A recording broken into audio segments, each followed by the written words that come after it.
Bonjour à toutes et à tous. Aujourd'hui, on se retrouve pour une 5e vidéo sur les règles générales du mouvement. Alors ces règles, on peut les retrouver dans le Memento à partir de la page 6. Qui peut participer au mouvement? Alors, il y a les participants volontaires, qui sont déjà à titre définitif sur leur poste et qui souhaitent soit en partir, soit obtenir quelque chose qui leur plaira encore plus. Et puis il y a tous les participants obligatoires. Dans cette catégorie-là, on a les FSTG, les collègues qui étaient déjà à titre provisoire, ceux qui arrivent dans notre département, il en existe encore quelques-uns. Et puis il y a aussi les collègues qui font l'objet d'un repli, qui ont vu leur classe fermée. Dans ce cas-là, ils sont obligés de participer au mouvement, mais ils ne feront que l'écran numéro 1 et pas l'écran 2. Alors, comment est-ce que ça fonctionne? Je suis participant non obligatoire, je suis volontaire. Dans ce cas-là, je ne vais avoir affaire qu'à l'écran 1 et je vais pouvoir rentrer jusqu'à 50 vœux précis ou géographiques. Et si j'obtiens un poste, tout va bien, je pars de mon poste pour aller récupérer mon nouveau poste. Dans le deuxième cas de figure, je suis donc participant obligatoire. Là, je vais devoir saisir deux écrans. Dans un premier temps, je vais aller saisir un vœu dans l'écran 2.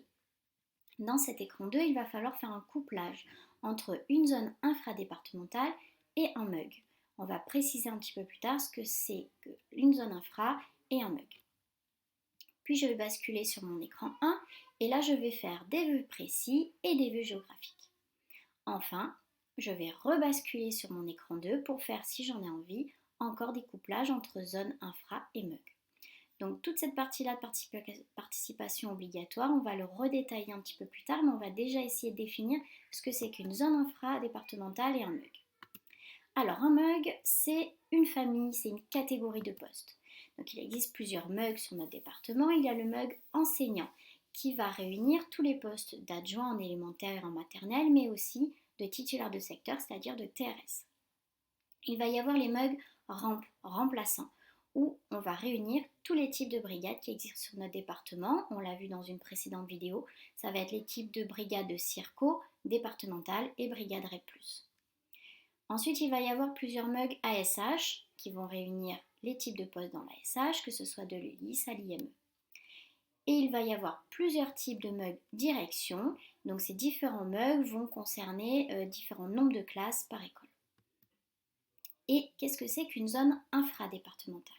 Il en existe 24 cette année et ça correspond grosso modo aux circonscriptions, sauf dans ces cas de figure-là, je vais vous laisser le loisir de les détailler, mais il faut retenir que dans la majorité des cas dans le département, une zone infra va correspondre à une circonscription.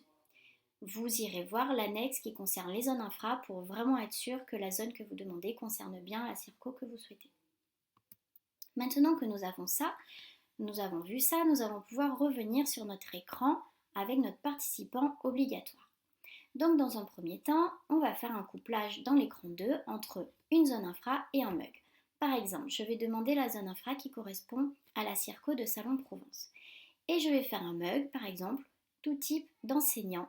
Donc je sais que je pourrais obtenir soit un poste en élémentaire, soit un poste en maternelle, soit un poste de TRS sur ma zone de Salon-de-Provence. Ensuite, je vais basculer sur mon écran 1. Là, je vais pouvoir faire des vœux précis. Par vœux précis, on entend par exemple, je veux l'école élémentaire des Angevines à Pélissane. Et faire des vœux géographiques si je le souhaite. Par exemple, je veux tout type de poste d'élémentaire sur Pélissane.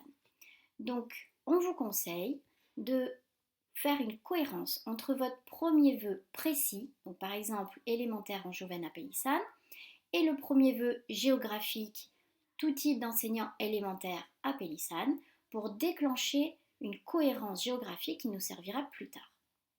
Je peux faire autant de vœux que je veux, entre 1 et 50.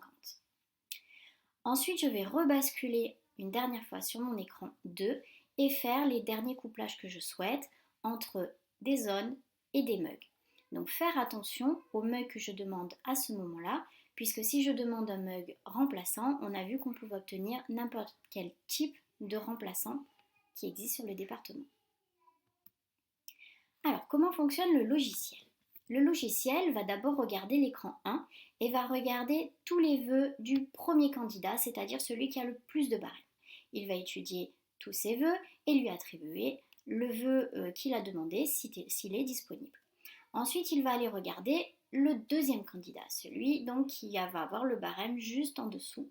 Il va étudier tous ses vœux et attribuer comme ça les postes. Il va regarder tous les candidats du département, que ce soit ceux qui sont volontaires comme ceux qui ont une participation obligatoire. À l'issue de ce premier travail du logiciel, donc j'obtiens un poste. Pas de souci, je vais récupérer mon nouveau poste. Soit je libère mon ancien si j'étais à titre définitif, soit j'étais à titre provisoire, j'ai mon nouveau poste. À l'issue de cette recherche-là, je n'ai pas de poste. Si j'étais déjà à titre définitif, ce n'est pas grave, je garde mon poste. Si je n'en avais pas, à ce moment-là, l'ordinateur va aller regarder le deuxième écran. Donc il arrive sur le deuxième écran et il va procéder de la même manière. Il va classer tous les candidats par ordre de barème, il va aller prendre le premier, regarder tous ses vœux et lui attribuer, s'ils sont disponibles, le vœu souhaité. Et il va faire ça avec tous les candidats qui font partie de ce deuxième écran. Si j'obtiens un poste, tout va bien. Si je n'obtiens pas de poste à l'issue de ce deuxième écran, c'est là que ma cohérence géographique dont j'ai parlé tout à l'heure va me servir. Puisque si j'ai demandé par exemple Pélissane en précis et la zone géographique de Pélissane, l'ordinateur va se dire tiens, elle veut vraiment Pélissane, donc on va essayer de lui chercher un poste donc dans une troisième phase qui sera provisoire. Je vais essayer de lui trouver un poste en partant de Pélissane et en m'éloignant de manière géographique jusqu'à temps de lui trouver un poste. Donc comme je l'ai dit, si vous obtenez un poste de cette manière-là, ce sera un poste à titre provisoire.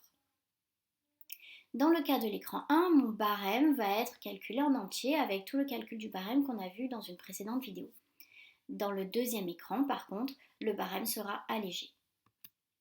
Alors attention, quand on obtient un titre définitif, on ne peut en sortir que si on obtient un nouveau poste définitif au mouvement d'après. Donc si vous obtenez cette année avec un tout petit barème, un poste définitif, mais qu'il ne vous plaît pas trop en tout cas, pour en sortir, il faudra que l'année suivante, vous trouviez moyen d'obtenir un poste définitif à nouveau avec votre petit barème. Alors j'espère que tout ça vous a un petit peu éclairé sur ces règles générales du mouvement et vous pouvez nous poser toutes les questions que vous souhaitez, aussi bien sur nos pages Facebook que nous appeler à notre permanence téléphonique, mais aussi nous écrire sur nos 2 emails. À bientôt, au revoir.